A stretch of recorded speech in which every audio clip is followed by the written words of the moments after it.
mis amados hermanos, qué gusto comunicarme con ustedes por este medio nuevamente. Y ahora lo hago para compartir con ustedes un tema que es la iglesia. Les pido que inclinen su rostro para orar al Señor. Amoroso Padre, te damos gracias, Señor, por este momento que nos concedes a mis hermanos y a mí, para escudriñar tu palabra y, Señor, entender este mensaje que tienes preparado el día de hoy para nosotros, que es la iglesia. Te pedimos, Señor, que seas tú con tu Espíritu Santo el que nos guíe, el que nos explique y nos dé entendimiento, Señor, para poder comprender este mensaje tuyo. Te rogamos esto en el nombre de Cristo Jesús. Amén. La iglesia. La descripción de la iglesia que encontramos en Hechos capítulo 2, de los versículos del 42 al 47, nos ofrece un bosquejo básico de lo que Dios quiere que sea la iglesia. Dice su palabra, y perseveraban. ¿Quiénes perseveraban?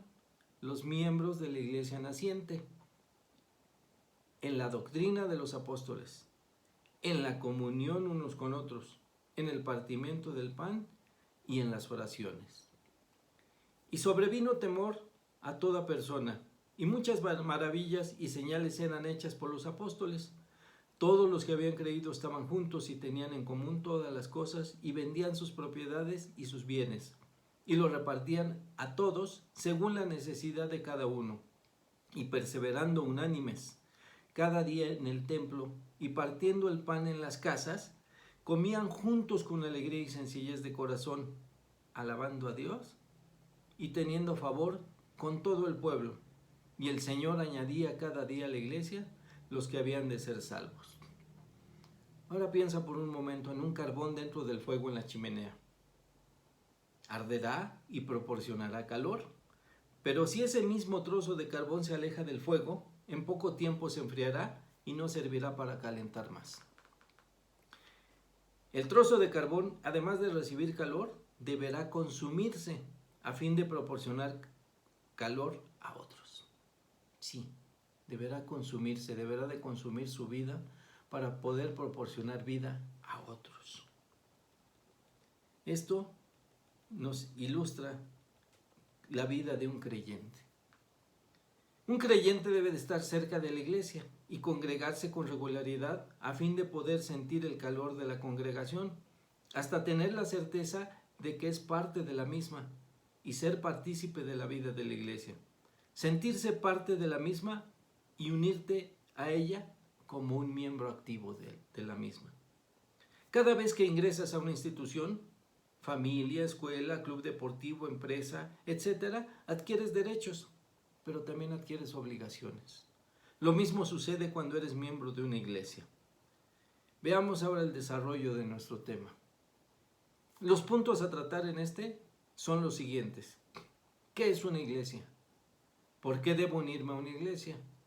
¿A qué me compromete el ser miembro de una iglesia? Veamos el punto número 1.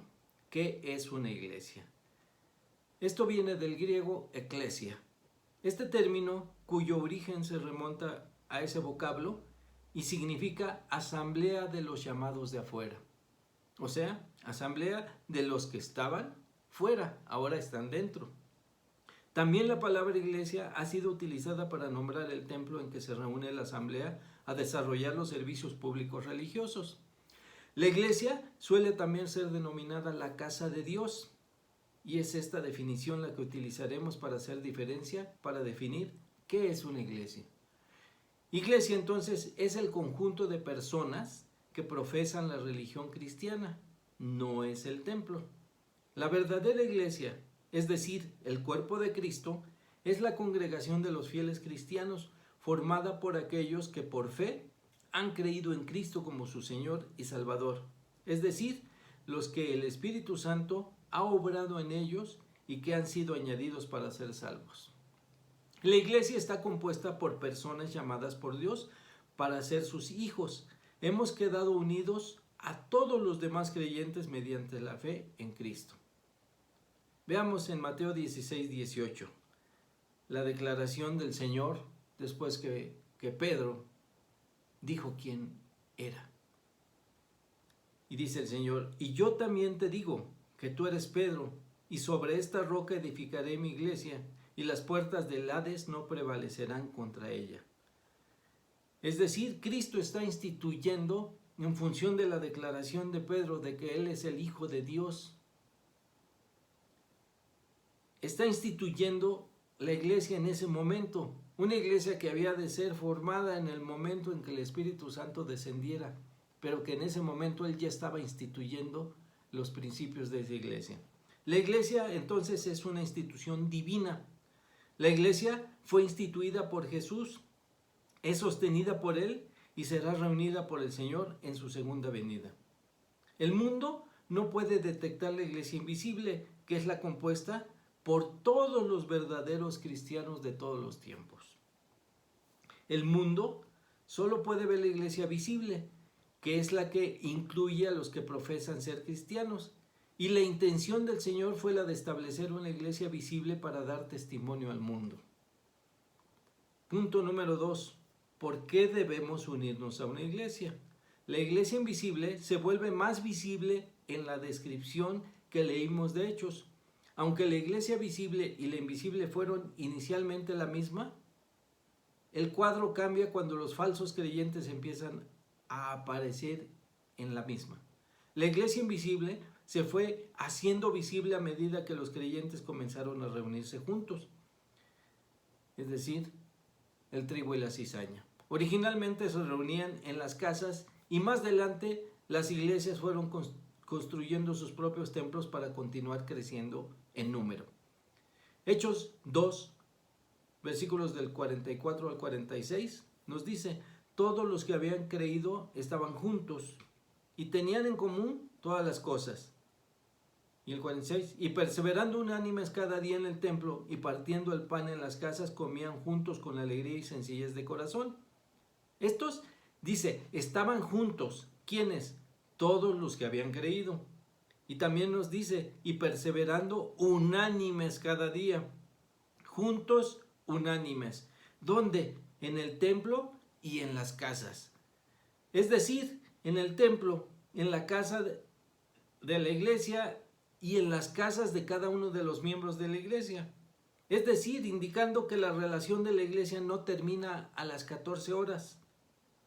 Ya terminó el culto y cada quien se va para su lugar. No, la iglesia continúa, separada físicamente, pero unánime. Y esta relación de iglesia continúa el resto de la semana, con un mensaje, con una llamada, con una visita a los hermanos, para mostrar esa unidad a la que fuimos llamados. En Hebreos 10:25 dice, no dejando de congregarnos como algunos tienen por costumbre, sino exhortándonos, y tanto más cuando veis que aquel día se acerca. Quizá no los estoy describiendo a ustedes. Quizá ustedes sepan que vivir la vida cristiana es incluir a otros cristianos en sus vidas. La iglesia no es un grupo homogéneo. La iglesia es para todos. Pero permítanme mencionarles 5 razones por las que debemos congregarnos. 1. La iglesia da seguridad para nosotros mismos. No deberíamos unirnos a una iglesia para ser salvos, sino para tener la certeza de que ya somos salvos. Juan 14:21, el que tiene mis mandamientos y los guarda, ese es el que me ama. Y el que me ama será amado por mi Padre, y yo le amaré y me manifestaré a él. Dios también pretende que usted sea parte comprometida en la ayuda para ser discípulos en el rebaño de las ovejas que ya han sido salvas.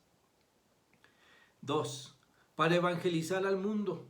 Otra razón para unirnos a una iglesia es por el bien de la evangelización del mundo. Juntos podemos difundir y en forma más eficiente el evangelio. Una iglesia local es por naturaleza una organización misionera. Y no olvidemos que somos embajadores de Cristo en todo lugar. En 2 Corintios 5:20 nos dice, así que somos embajadores en el nombre de Cristo, como si Dios rogase por medio de nosotros, os rogamos en el nombre de Cristo, reconciliaos con Dios. Somos portadores del mensaje de reconciliación con Dios. 3. Para exponer los falsos evangelios. Cuando interactuamos con otros cristianos, mostramos al mundo lo que realmente es el cristianismo. 2 Timoteo 4:3, porque vendrá el tiempo cuando no sufrirán la sana doctrina, sino que teniendo comezón de oír, se amontonarán maestros conforme a sus propias concupiscencias. Un verdadero cristiano busca unirse a una iglesia, cree en el evangelio y predica la sana doctrina. ¿Y qué hace? Además, un pacto para asegurarse de conocer y dar a conocer la verdad. Y solamente la verdad viene de la palabra de Dios. Entonces debemos de ser comprometidos a predicar la palabra de Dios a toda criatura. 4. Para edificar la iglesia. Una cuarta razón por la que el creyente debe unirse a una iglesia es para ayudar a la edificación de la iglesia y el crecimiento de otros creyentes. Primera a los Corintios 4:12 nos dice: así también vosotros, pues que anheláis dones espirituales, procurad abundar en ellos para edificación de la iglesia. El don que Dios te ha dado es para la edificación de la iglesia. Cuando eres un miembro que está comprometido con el trabajo de la iglesia, que has puesto a trabajar tus dones para edificación de la misma, se nota cuando estás ausente. Pero aquel miembro que no trabaja, que sus talentos están enterrados, siempre pasará desapercibido. Sin embargo, tengamos cuidado de no ser engañados ni dejarnos engañar al pensar que somos cristianos porque tomamos una decisión con lágrimas en los ojos y después decidimos marchar con la iglesia. Para ser cristiano es necesario tener una relación vital con Cristo, es decir, una relación de vida con Cristo, quien por el Espíritu Santo te ha cambiado y ha cambiado tu forma de pensar y de relacionarte con los demás. Entender lo que es seguir a Cristo y haber hecho un pacto de amor por Él y por los que te rodean. Haber declarado que Cristo es tu Señor y Salvador, pero también haber hecho esta manifestación con tu vida. Que tu vida respalde tus palabras, porque te puedes mantener a flote en tu propia barca en un mar tempestuoso, pero solo harás esto por un tiempo. Pero si has sido llamado a la barca del Señor, sin importar la magnitud de la tormenta, siempre te mantendrás a flote. 5. Para glorificar a Dios. Finalmente, si tú eres cristiano, debes unirte a una iglesia para la gloria de Dios. La forma en que vivimos debe dar gloria a Dios todos los días. Primera de Pedro 2:12. Manteniendo buena vuestra manera de vivir entre los gentiles, para que en lo que murmuramos de vosotros como de malhechores, glorifiquen a Dios en el día de la visitación, al considerar vuestras buenas obras. O sea, esa murmuración que hacen los demás de ti debe de manifestar que Dios está en ti. Que no des motivo para la murmuración, sino de la murmuración de buen testimonio. Punto número 3. ¿A qué me compromete la membresía de una iglesia? Hechos 2, versículos del 1 al 4. Cuando llegó el día del Pentecostés, estaban todos unánimes juntos, y de repente vino del cielo un estruendo como de un viento recio que soplaba, el cual llenó toda la casa donde estaban sentados, y se les aparecieron lenguas repartidas como de fuego, asentándose sobre cada uno de ellos, y fueron todos llenos del Espíritu Santo, y comenzaron a hablar en otras lenguas, según el Espíritu les daba que hablasen. La fuente de poder que quedó abierta en el día del Pentecostés y que nunca se agotará, es el día en que nació la iglesia. Se produjo la mayor de las renovaciones espirituales que ha habido en la historia del mundo.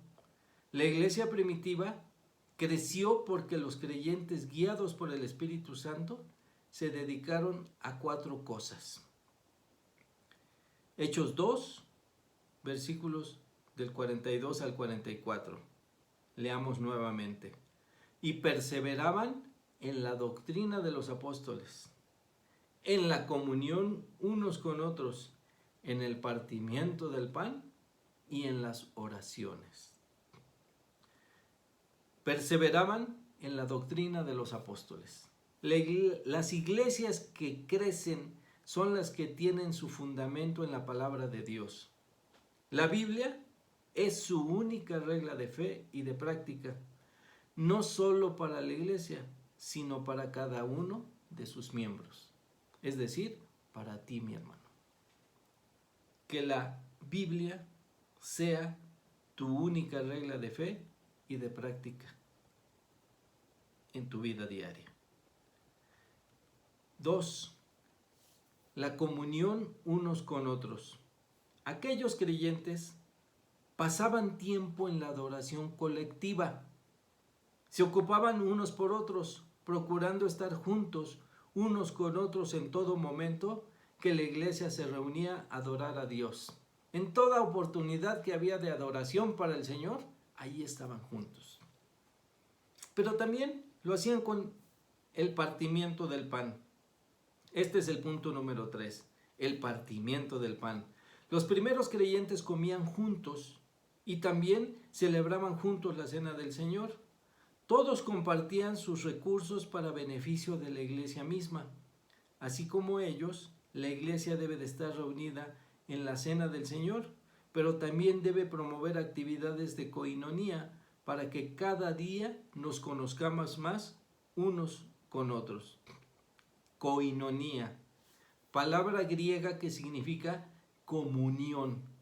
Como concepto teológico alude a la comunión y a los vínculos que están en la misma para generar entre los miembros de la iglesia y de Dios, revelando en Jesucristo y actuantemente en la historia por medio del Espíritu Santo. Es decir, esto es una obra del Espíritu Santo para los que están unidos en Cristo, para los que están unidos en Dios. La coinonía debemos de procurarla en todo momento. Y 4, las oraciones. Aquella iglesia en crecimiento oraban juntos. Tanto la oración personal como la comunitaria son básicas para el crecimiento espiritual.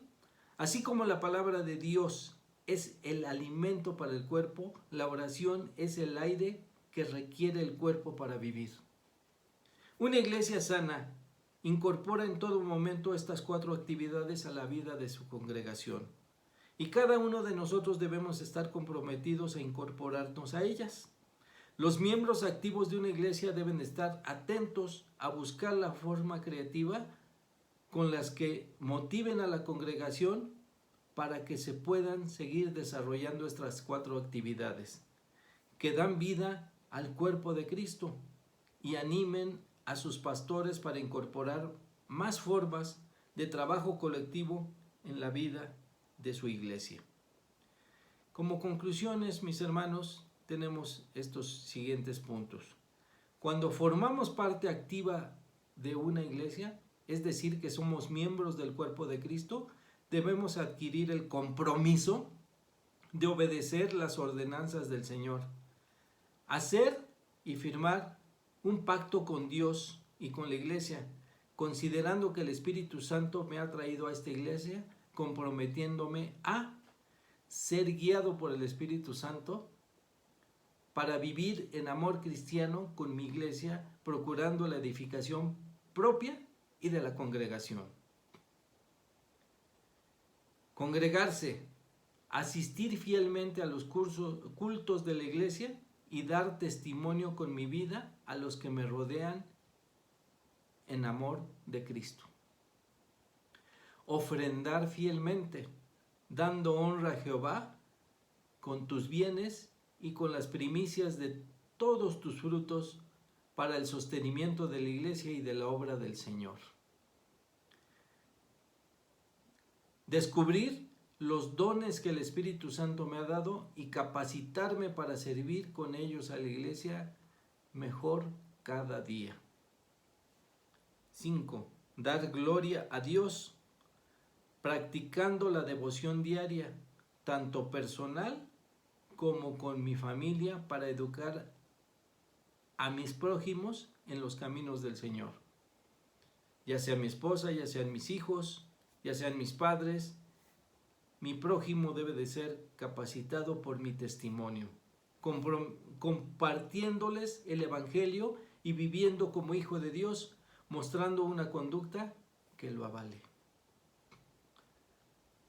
Abstenerme de consumir y vender bebidas embriagantes, tabaco, drogas, otro tipo de sustancias que signifiquen un vicio o lo fomenten, es decir, que agredan al templo del Espíritu Santo. Orar y velar por mis hermanos en la congregación con amor, cuidando a la iglesia con amor, lealtad y entrega, y procurar la coinonía, fomentar la comunión con mis hermanos en la iglesia, y si dejo de residir en este lugar, daré aviso a la iglesia, despidiéndome de ella, uniéndome tan pronto como sea posible con otra iglesia donde se procure la sana doctrina y la Biblia sea la única regla de fe y de práctica. Si aún no estás seguro de ser miembro de la iglesia invisible, si tienes duda de tu salvación, pero sientes el deseo de recibir al Señor en tu corazón, es seguro que el Espíritu Santo está obrando en ti. Por lo que te invito a que te acerques a hermanos maduros en la fe y aclarar tus dudas al respecto. Oremos, hermanos. Amoroso Padre, te damos gracias, Señor, por habernos llamado a salvación, por traernos a esta iglesia y por formar parte de tu iglesia universal, Señor. Te damos gracias por ello y te pedimos, Padre, que aquellos que aún no lo han hecho, Padre, se acerquen a ti por medio de la oración y clamen, Señor, tu misericordia, Padre, para que tú los llames a salvación también. Y así formen parte del cuerpo de Cristo, que es la iglesia que tú instituiste para dar testimonio y para evangelizar al mundo. Te rogamos esto en el nombre de Cristo Jesús.